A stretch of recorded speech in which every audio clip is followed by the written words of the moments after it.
Anda sedang mendengarkan suara profetis dari para nabi, hambanya John Patrice Vanggidai, Penatua Jemaat Future Life Community Kupang.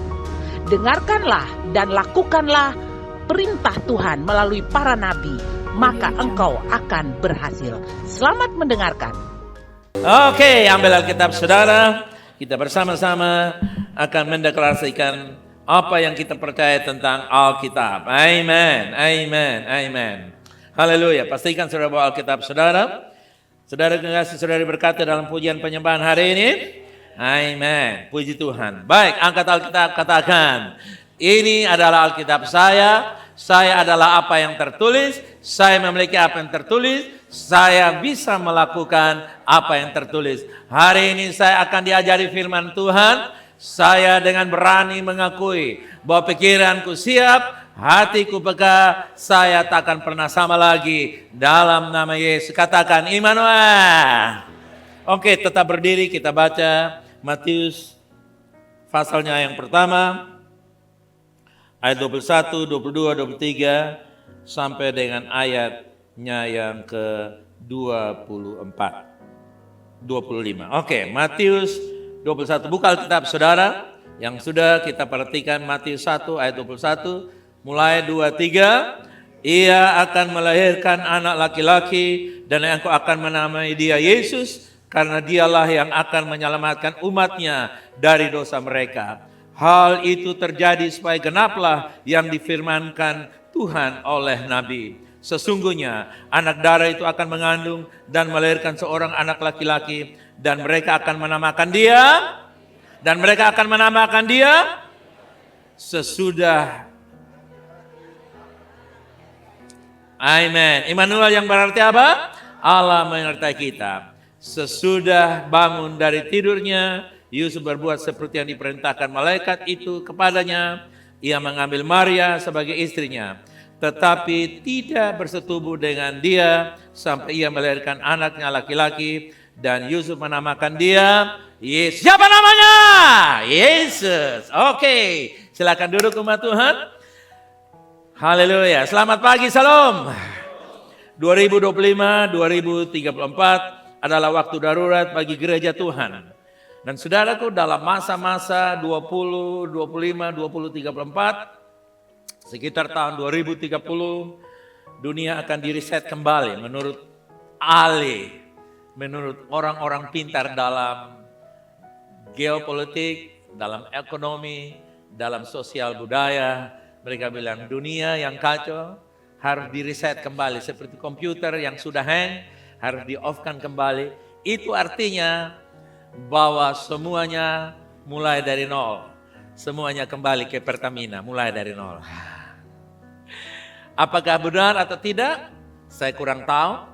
Tapi itulah menurut pandangan para ahli. Tetapi marilah kita percaya, karena Alkitab adalah Allah sendiri. Amen. Alkitab adalah firman Allah yang di atasnya dan di dalamnya kita percaya semua inspirasi dari penciptaan sampai zaman yang baru Tuhan sudah janjikan. Karena itu hari ini dalam pesan khusus special edition untuk Natal 2025, minggu lalu kita sudah bahas tentang bagaimana Tuhan menyertai kita, menolong kita, dan hari ini kita masih juga bicara soal Immanuel. Setiap orang katakan Immanuel, come on. Immanuel. Immanuel berarti Tuhan masuk dalam kekacauan kita. Bukan hanya menyertai kita, tapi dia intervensi. Dia nyelonong masuk, kata nyelonong kira-kira. Tanpa minta persetujuan kita, tanpa kita tahu dia nyelonong masuk.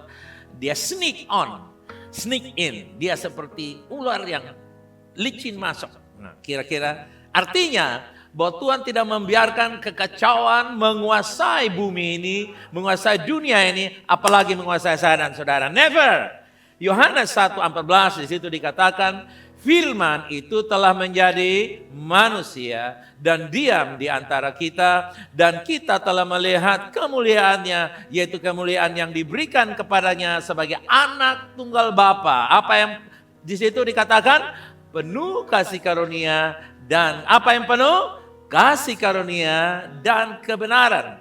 Umat Tuhan, Tuhan itu bukan penonton dari jauh.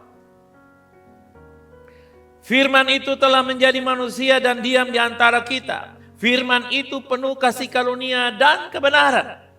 Mengapa Yesus lahir tidak di istana tetapi di kandang? Bahkan di gua ada penelitian demikian. Artinya bukan dalam kenyamanan tetapi dalam kesederhanaan dan kekacauan. Karena dunia penuh dengan kekacauan tanpa kasih karunia dan kebenaran. Dunia penuh dengan teknologi yang semakin canggih. Hari-hari ini saudara kalau ikuti Elon Musk, maka dia sedang melakukan banyak terobosan-terobosan dengan Teslanya. Dia menguasai internet, dia menguasai teknologi motor sekarang sudah roda 1 dan kalau macet bisa terbang, sepatu bisa terbang, semuanya bisa. Kalau saudara malas terbang, saudara bisa beli sayap, pakai sayap dan saudara akan terbang seperti malaikat. Dan semua teknologi itu, dan bahkan dengan dia juga lagi belakangan ini dia membuat robotik dengan kekuatan AI yang tinggal pilih. Kalau di rumah saudara, saudara perlu 4 cewek, 1 bagian masak, 1 bagian cuci, 1 jadi istri saudara, 1 jaga anak, saudara bisa beli. 1 hanya 3 miliar, saudara punya 12 miliar, saudara dapat 4 cewek di rumah, itu tidak ada marah sama sekali. Nah, 4 cewek itu saudara bisa style mereka dan mereka bisa interaksi seperti manusia. Dan kelebihan mereka tidak bisa marah karena tidak ada program marah dalam diri mereka. Saudara diskusi apa saja mereka bisa. Kalau dia bagian jaga anak, saudara suruh apa saja dia bisa. Kalau dia bagian melayani saudara sebagai suami, sebagai laki-laki, sebagai ayah, dia lakukan the perfect yang istrimu belum pernah bisa lakukan. Tidak mahal, hanya 3 miliar saja. Jual tanah di kampung bisa beli 1. Ya, kalau saudara mau, itu teknologi yang sudah canggih sekarang. Dan Elon Musk dia melakukan itu. Ada pembantunya, ada shopping belanja-belanja di Natal. Istri AI-nya beli kasih dia ini, dia cium lagi saudara yang kasih. Terima kasih. Naik di oto sambil ngobrol-ngobrol. Seperti mana? Teknologi seperti itu. Tapi dengar saya saudara yang kasih. Mereka tidak bisa ganti Immanuel. Amin. Itulah sebabnya saudara yang kasih, Yesus datang ke dunia. Sebenarnya dunia lagi kacau. Hanya teknologi yang membutakan manusia. Tapi menurut Alkitab dunia manusia itu tanpa anugerah. Tanpa anugerah artinya tidak bisa mengalami perubahan yang diinginkan seperti sedia kala hakikatnya manusia diciptakan. They never back to the real because the lack of the grace. Mereka tidak punya kasih karunia. Tahukah Anda, saya dan saudara bisa begini karena anugerah merubah kita. Dan anugerah yang disertai dengan kebenaran akan membuat kita tawakal, akan membuat kita kuat. Dan kehebatan, kecanggihan ilmu teknologi sekarang ini, mereka tetap minus 2 hal. Apa dan apa? Kasih karunia atau anugerah dan kebenaran. Coba katakan anugerah dan kebenaran. Dan anugerah kebenaran itu dipenuhi di dalam Yesus. Yesus itu full of the grace and the righteous. The grace and the truth. Penuh dengan kasih karunia dan kebenaran. Jadi ketika kita menerima Yesus, kita menerima apa dan apa? Kasih karunia dan kebenaran. All is well. Amen. Nah umat Tuhan, dia bukan Allah yang jauh, dia Allah yang masuk ke tengah kekacauan, bau kandang, tekanan hidup, dan realita kehidupan manusia. Persoalan apapun dia masuk ke sana. Ketika hidup berantakan, itu bukan tanda Tuhan meninggalkan, justru tempat dia paling dekat. Amen. Setan menipu manusia dengan berpikir kalau hidup hancur itu cocok, atau terus melakukan hal-hal yang menghancurkan dan pada akhirnya bunuh diri. Kalau tidak bunuh diri ya buang diri. Ya buang diri nanti juga mati. Jadi sama dengan bunuh diri.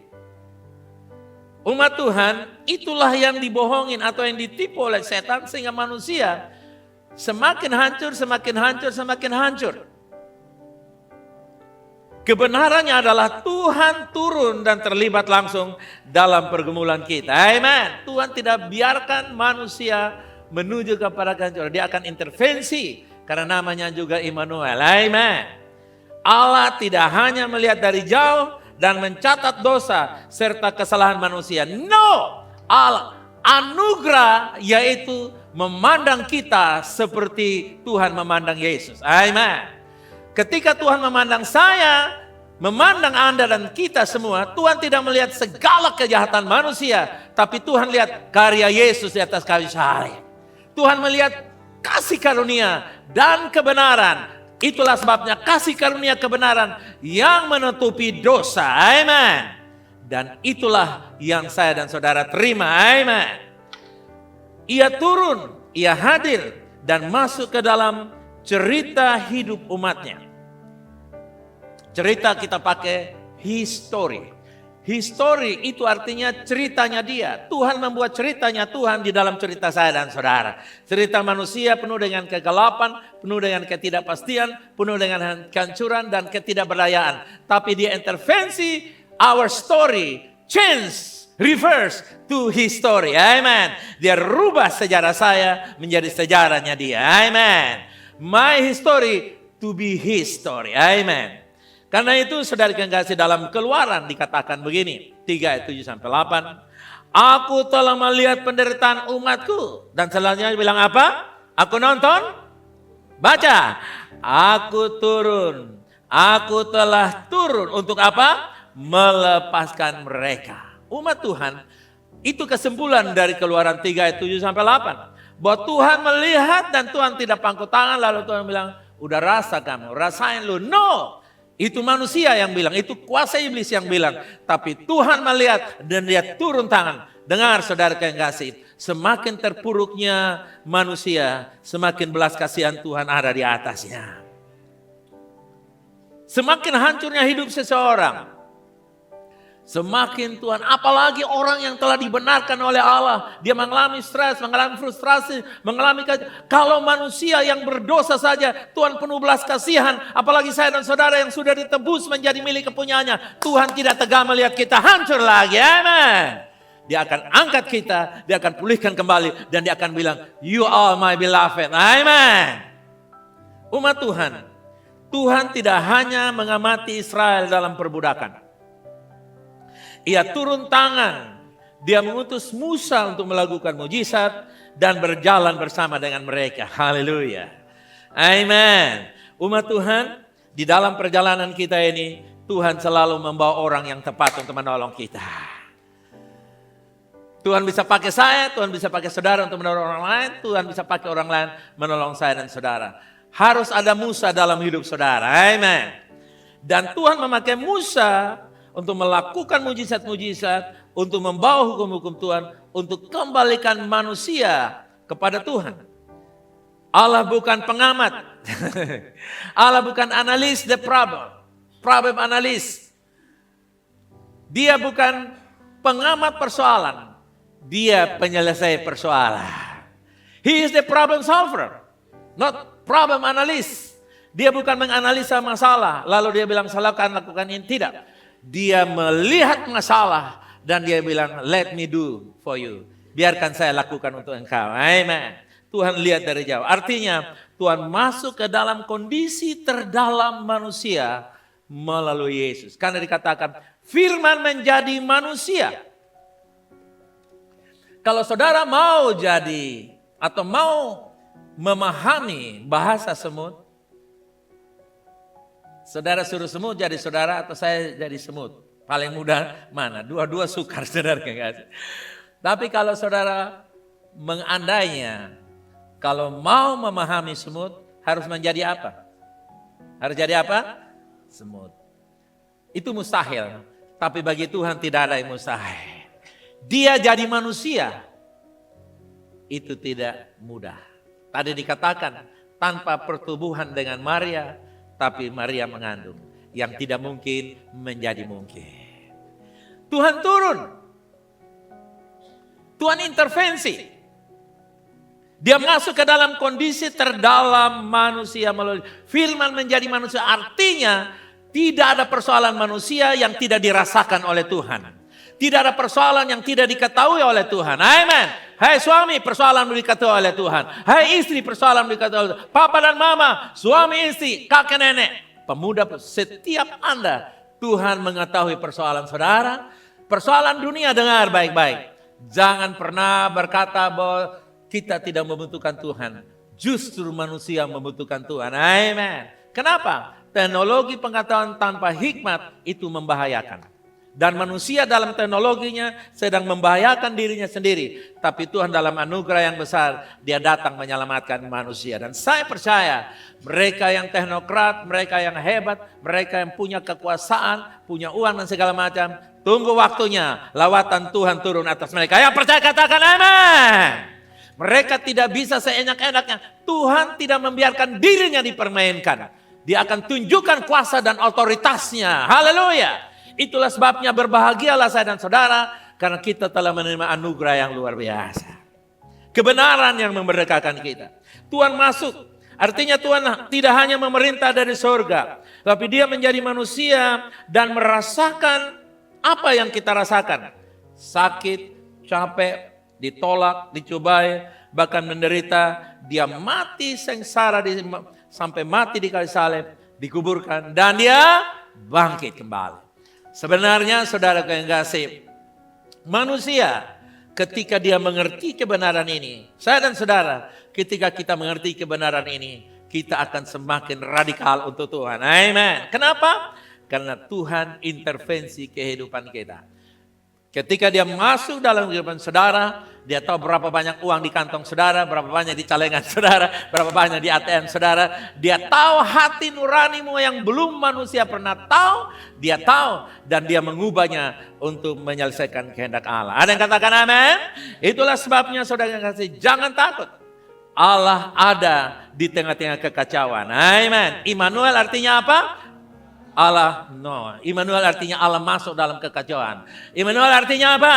Allah masuk dalam kekacauan. Bukan sekadar hadir, tapi dia hadir dan dia masuk dan dia turut merasapi, menghayati. Dia bukan saja simpati, tapi dia empati. Dia merasakan. Kita lihat Ibrani pasalnya yang keempat. Di situ dia bilang apa saudara? Ia turut merasakan. Coba tekanan di kelemahan. Ia turut merasakan. Kuat. Ia turut merasakan. Oke, kita ganti orang di sebelah saudara. Ia turut merasakan apa? Yes. Jadi kalau saudara bilang saya lemah, jangan takut. Tuhan tahu kelemahan kamu. Amen. Jadi semakin kita mengakui kelemahan kita, kekuatan Tuhan semakin nampak. Amen. Tapi kalau kita menutup kelemahan kita dan berkata, oke, aman saja, baik-baik saja, kita akan semakin terpuruk dan terpuruk dan terpuruk. Saudara, Tuhan mengetahui kelemahan kita bukan mempermalukan kita. Kalau manusia mengetahui kelemahan kita, dia viralkan, dia gosipkan. Dan kalau kita punya jabatan, kalau kita punya harta, kalau kita punya kekuasaan, dia pakai kelemahan kita untuk menggerogoti kita, mengancam kita, memanipulasi kita, menekan kita, mengambil dari kita sebanyak mungkin, sampai kita bangkrut, sampai kita hilang jabatan, hilang kedudukan, hilang uang, dan semuanya hilang, hancur, gara-gara kelemahan kita diketahui. Tapi dengar, Tuhan mengetahui kelemahan saya dan saudara, dia menanggungnya dan dia memberikan kekuatannya untuk saya dan saudara. Itu perbedaannya. Amen. Kenapa ada jaksa dan hakim? Supaya mengetahui kejahatan manusia. Kejahatan manusia atau kelemahan manusia yang suka memutar balik keadaan. Perlu jaksa dan hakim, polisi dan segala macam, supaya memaksa manusia itu kembali dengan hukum agar dia mendapatkan hukum yang sesuai seadil-adilnya.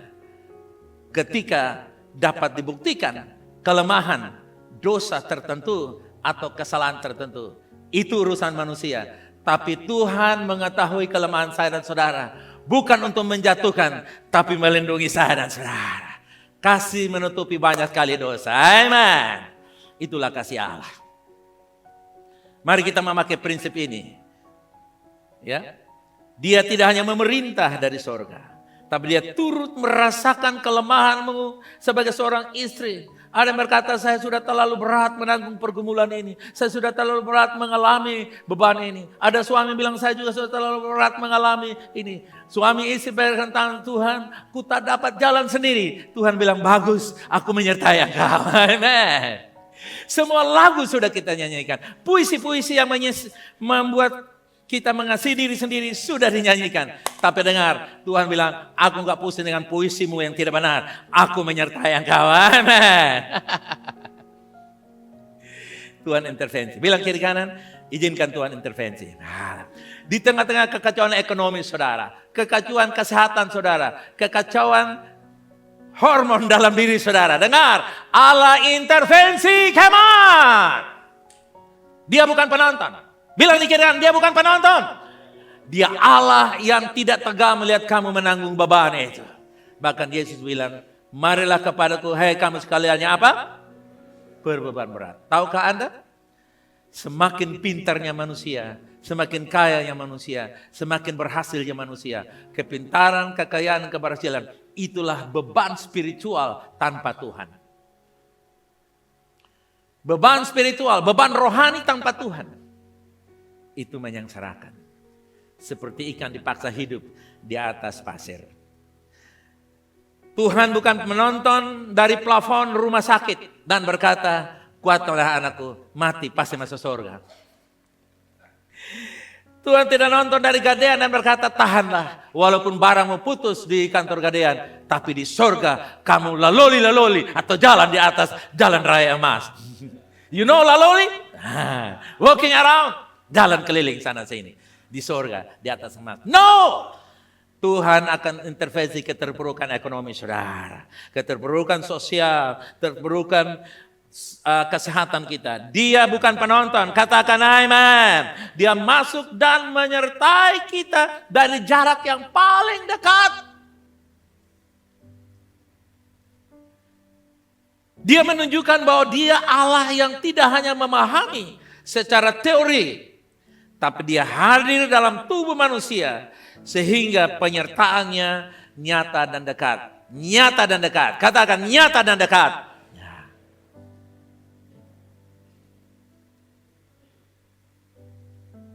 Yang kedua, Immanuel menghadirkan kepastian di tengah-tengah ketidakpastian. Kalau tadi yang pertama, dia atasi kekacauan. Sekarang diatasi ketidakpastian. Amen. Immanuel artinya apa saudara? Menghadirkan kepastian di tengah-tengah ketidakpastian. Jadi Anda yang punya prinsip hidup yang tidak pasti, hari ini saya katakan milikilah kepastian. Amen. Mazmur 46 ayat 3 dan 4 sama-sama kita baca. Sebab itu kita tidak akan takut sekalipun bumi berubah, sekalipun gunung-gunung goncang di dalam laut. Wow. Next. Sekalipun ribut dan berbuih airnya, sekalipun gunung-gunung goyah oleh geloranya. Saudara lihat? Coba saudara renungkan kalimat-kalimat itu. Apa yang terjadi? Alkitab bilang, kalau gunung-gunung goncang. Saudara tahu kalau gunung goncang? Kalau gunung goncang itu dia cari tempat untuk pindah. Dan kalau dia pindah di depan rumah saudara, apa yang terjadi?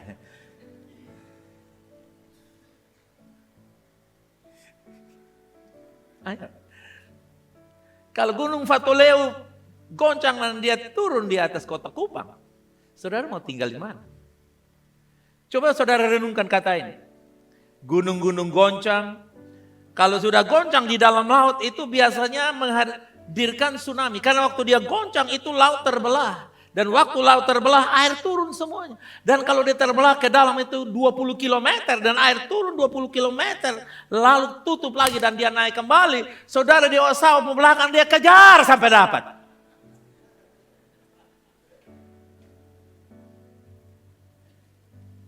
Saudara di atas pohon tuak, dia angkat pohon tuak dengan akar-akarnya. Saudara.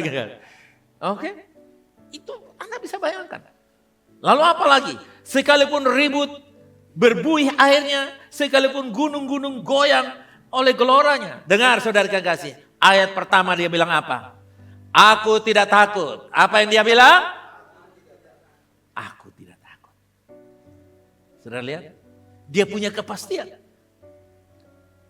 Oke, sekarang kalau bumi tidak goyang, laut tidak goyang, apa yang terjadi kalau rupiah goyang? Apa yang terjadi ke US goyang? Apa yang terjadi kalau emas, saudara? Ya emas, nanti Mbak marah lagi. Apa yang terjadi kalau emas turun harga? Sedangkan emas, saudara, sudah berkarung-karung di rumah. Dengar. Inilah ketidakpastian yang ayat ini bicara soal ketidakpastian yang sedang datang atas bumi ini. Tapi dalam Tuhan tidak ada ketakutan. Berita Natalnya adalah no fear. Berita Natalnya adalah apa? No fear. Bilang kiri kanan, no fear. Bilang kepada saya, come on, no fear. Pakai goyang tangan, no fear. Amen. Apa saudara? No fear. Aku tidak takut. Dan Anda bisa katakan. Ini bukan soal anak tidak lulus ujian. Kalau tidak lulus ujian 10 kali, kasih keluar sekolah, kasih kursus yang lebih tepat. Tapi ini soal kegoncangan alam semesta. Kalau bukan fisiknya, keadaan sosialnya, ekonominya, politiknya, dan sebagainya. Apalagi kalau dua-dua goncang. Laut goncang, ekonomi goncang. Immanuel, amin. Saudara bilang, ada bilang ngeri. Jangan bilang ngeri. Kalau laut goncang, ekonomi goncang apa? Ngeri lagi. Apa? Oh, Immanuel. Haleluya. Dengar ini. Allah itu tempat perlindungan dan kekuatan dalam kesesakan, kekacauan hidup. Amin. Dunia tidak pasti, ekonomi goyah. Penyakit, akan ada banyak penyakit yang tidak bisa disembuhkan. Hubungan yang rusak. Masa depan yang galau, yang tidak pasti. Tetapi penyerahan Tuhan memberi pegangan stabil ketika semua yang lain berubah. Amen. Ada lagu-lagu yang sering kita nyanyikan. Ya. Bila badai tofan melanda hidup. Ya, bila bumi akan lalu. Juga ada lagu Gemit, lagu Gemit lagi, lagu dua sahabat lama, saudara kekasih, sahabat di sana dulu. Ya. Apa? Lagu di badai tofan. Nah, oke. Saudara, Tuhanlah penolong kita, amin. Saudara kok yang kasih? Kita tidak selalu tahu masa depan, tetapi kita tahu siapa yang berjalan bersama dengan kita menuju masa depan. Amen. Amin. Itulah iman.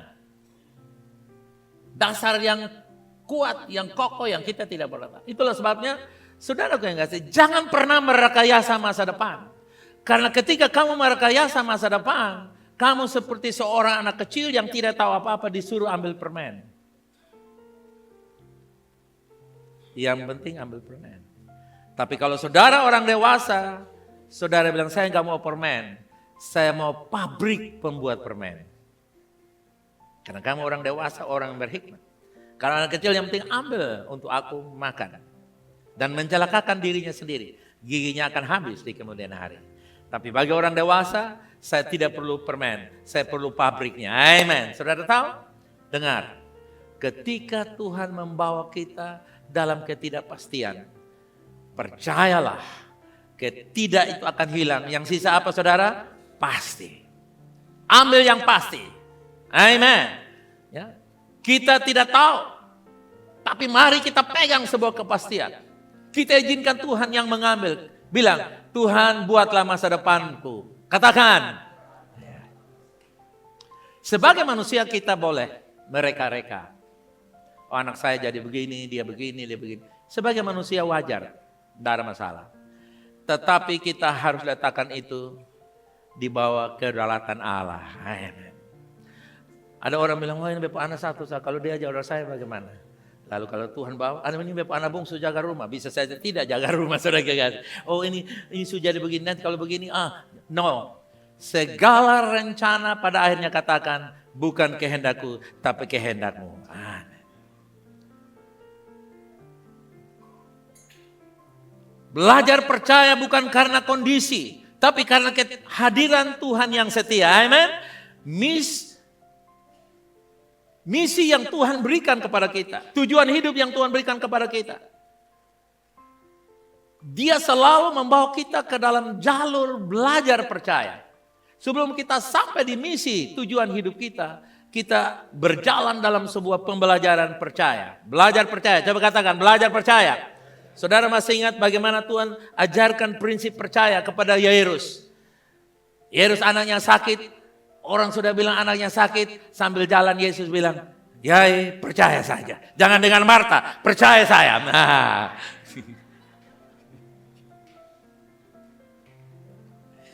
Saudara masih ingat dengan Lazarus yang sudah mati 4 hari, waktu mereka bilang dia sudah mati 4 hari, Yesus bilang, "Lazarus ada apa? Tidur, supaya kamu belajar percaya." Bilang kiri kanan, belajar percaya, come on. Nah, di tengah-tengah ketidakpastian, jadilah sarjana percaya. Jadilah apa saudara? Jangan jadi orang percaya yang langganan tidak percaya. Keluar dari gereja saja, pindah agama. Masa orang percaya yang tidak percaya?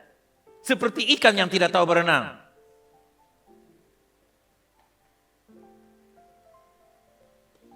Yang ketiga, Immanuel menguatkan kita untuk menghadapi. Jawab saya, Immanuel menguatkan kita untuk menghadapi, bukan? Poin pertama tadi, Immanuel intervensi kekacauan, jadi tenang. Ketidakpastian, jadi pasti. Sekarang dia bilang, jangan lari, kembali menghadapi persoalan. Buang itu tali, jangan gantung diri. Buang itu baygon, buang itu segala macam niat. Hadapilah bersama dengan saya, come on. Yesaya 41 ayat 10, 2, 3. Janganlah takut sebab aku menyertai engkau. Janganlah bimbang sebab aku ini Allahmu. Aku akan meneguhkan, bahkan akan menolong engkau. Aku akan memegang engkau dengan tangan kananku yang membawa tangan kanan yang membawa apa? Kemenangan. Saudara yang kasih, Tuhan masih sampai jelaskan.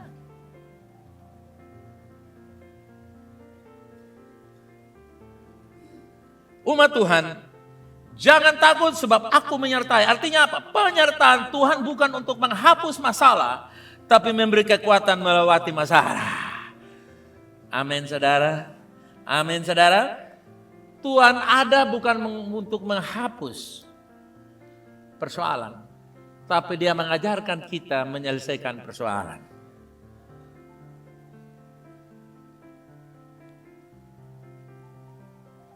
Hanya manusialah yang tidak sabar. Dulu kalau saya sistem belajar saya itu saya melihat, lalu saya contohin. Tapi kalau saya bilang poin A, poin B, poin 1 sampai 3, nanti saya jawab 1 sampai 15. Yang lain itu saya karang bebas, saudara. Atau saya lupa sama sekali. Jadi orang bilang saya bodoh, saya tidak tahu apa-apa. Dan memang betul. Karena menurut mereka, karena mereka tidak tahu cara belajar saya. Tapi waktu saya temukan cara belajar saya belajar sini, saya lihat contoh. Saya belajar menjahit, saya punya jahitan lebih baik dari 2 orang yang ajar saya. Kakak saya kalahkan sampai dia minta saya jahit. Padahal dia penjahit, dia bilang lu jahit karena kamu jahitan lebih bagus dari saya. Yang satu, dia bilang lu jahit, saya pergi penginjilan. Dia pergi penginjilan 1 bulan, saya jahit sama persis. Sampai orang tidak tahu siapa yang jahit. Lalu yang lain-lain semuanya saya belajar. Saya datang di bioskop Kupang Teater, saya belajar. Waktu saya bikin rumah ini, gedung ini saya ambil yang pernah tersimpan tahun 70-an. Saya bikin lebih bagus lagi. Jadi saudara lihat, cara belajar dan dengar saudara yang kasih. Tuhan kalau ajarkan saya dan saudara, Dia tahu cara membuat kita pandai. Amen. Itulah sebabnya jangan takut terima pembelajaran dari Tuhan. Amen. Karena Dia tahu penyertaan Tuhan tuh Dia tahu, Dia kasih tahu jawabannya. Tuhan tidak bilang, sini uang 20, tinggal tambah 0 lagi di belakang 10 atau 9, biar jadi 20 miliar. Tuhan tidak main begitu. Itu dukun kampung. yang ambil duit kita. Kita dibodohin. Tapi Tuhan membuat kita agar kita memanfaatkan potensi dalam diri kita. Coba pegang dasar kata, dalam diri saya ada segala potensi. Nah, potensi itu harus diajar oleh Tuhan. Amen. Dan ketika Tuhan mengajarkan, yang sisa 12 bakul. Amen. Mereka bilang ini tidak mungkin Tuhan. Ini di padang gurun, ini sudah malam. 200 dinar tidak cukup. Tuhan bilang itu ekonomi. Tapi saya bilang berilah mereka makan. Terjadi. Amen. Jadi saudara lihat. Penyertaan Tuhan bukan untuk menghapus masalah. Bilang kiri kanan, masalah ada Tuhan. Come on, bilang di kiri kanan, masalah. Jawab saya, masalah. Ada Tuhan. Dan Tuhan memberikan kepada kita. Dialah yang memberikan tangan kita. Amin, kekuatan. Sekalipun ada musuh di depan, kita akan berjalan dalam kemenangan.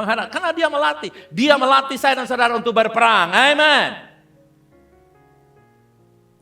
Ada dua alasan. Yesus menyertai murid-muridnya dalam badai. Bukan setelah badai. Ada dua alasan. Yang pertama, kehadiran Yesus di tengah badai menyatakan iman kita dibangun, bukan dihindarkan dari masalah. Kenapa Yesus izinkan ada badai? Supaya imanmu dibangunkan. Amin. Yesus tidak segera menghentikan badai, tapi dia lebih dahulu hadir bersama-sama dengan murid di dalam perahu itu. Dia menunjukkan bahwa iman sejati dibentuk di tengah-tengah tekanan, bukan setelah semuanya aman. Amin. Jadi kalau sekarang saudara besarkan anak dalam tekanan, enjoy lah, nikmatilah. Tidak ada bilang amin ya. Kalau sekarang saudara membesarkan anak, mendidik anak dalam tekanan, nikmatilah. Amin. Saya mau nikmati. Sebentar lagi anak saya akan menjelang Natal, dia akan beres-beres semuanya. Tahun depan dia akan pulang. Dan saya sudah tidak ada lagi. Saya hanya pusing ajar Jeffrey dan Daniel.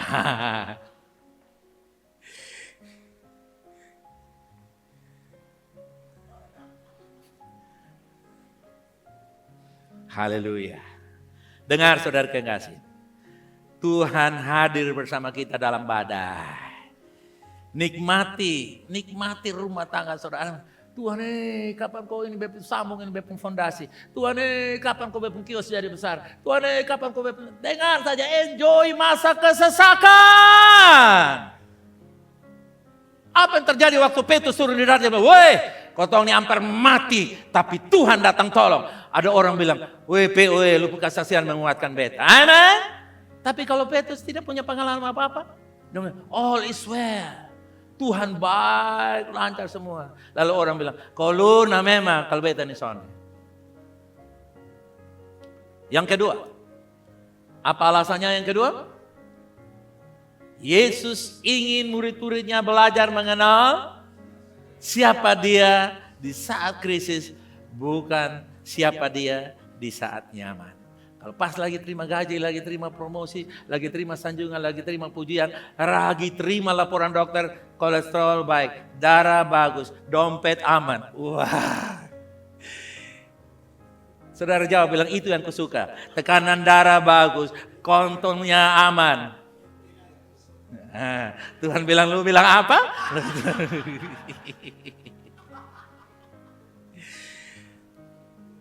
Haleluya, bilang haleluya.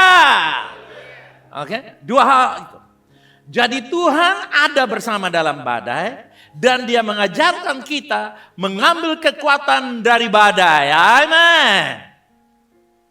Manfaatkan tekanan itu untuk terbang lebih tinggi lagi. Bukan terbang tinggi. Hei kamu Raja Wali VLC, amin.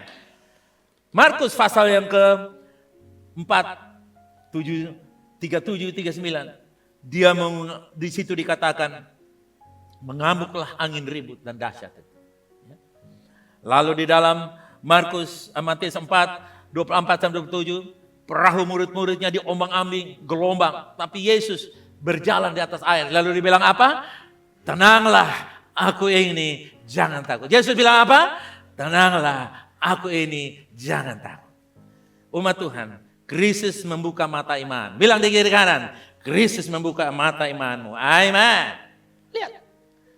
Jadi Immanuel tidak membuat kita Kristen manja. Immanuel menjadikan kita Kristen perkasa. Suami perkasa, istri perkasa, keluarga perkasa, pemuda-pemudi perkasa. Perkasa artinya dia cakap, dia menghandle, dia mengatur badai dalam hidupnya. Dia memanage badai dalam hidupnya. Dia memanage hal-hal yang merupakan tekanan-tekanan dalam hidupnya. Dan dia enjoy semua tekanan dan di happy ending pada ujungnya. Amen. Badai tidak selamanya ada. Badai pasti berlalu. Bilang kiri kanan, badai pasti berlalu. Badai dalam mendidik anak, membesarkan anak. Badai dalam mendidik suami, mendidik istri. Dalam mendidik mertua, sorry. Tak salah omong, minta maaf. Dalam mendidik mantu maksud saya, bukan mertua. Saya tarik gitu. Masa saya didik mertua. Mertua bilang, nah lu dapat.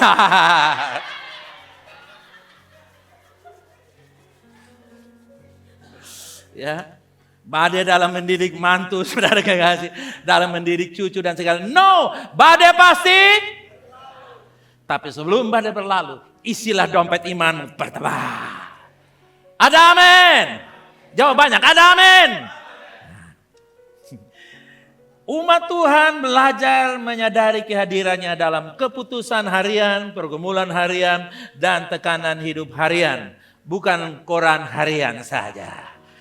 Saudara jawab harian ya. Tekanan, kesusahan, pergumulan, kemenangan. Ya. Walaupun rumah pribadi. Haleluya.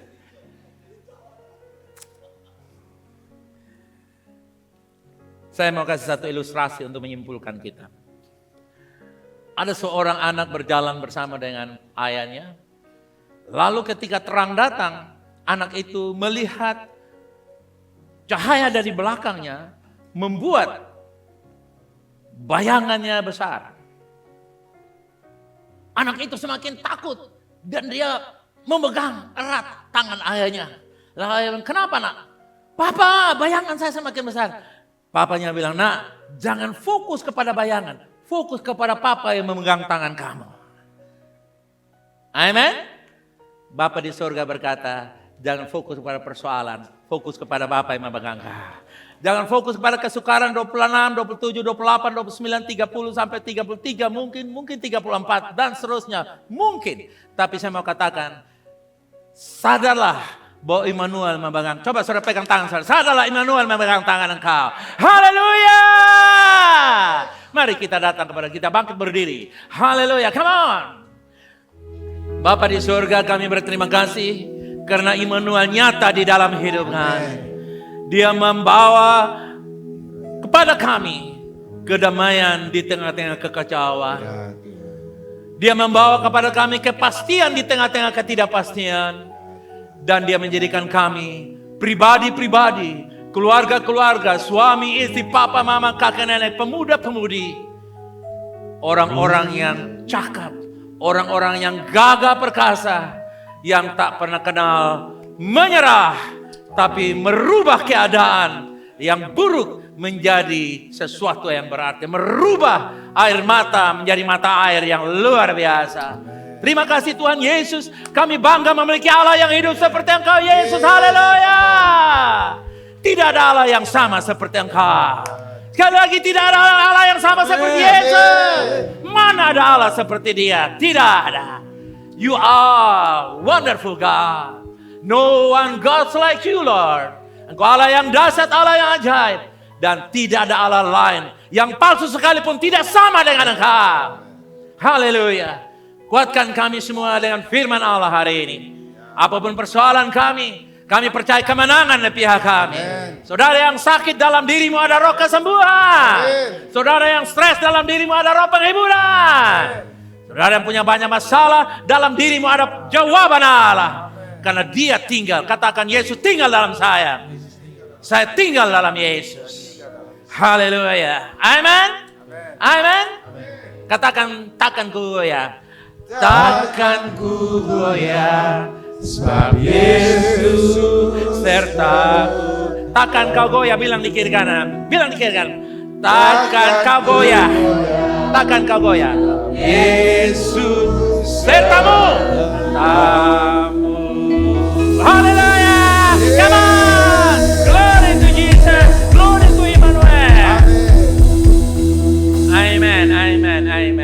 Saudara yang kasih, puji Tuhan. Immanuel, amin. Immanuel artinya apa?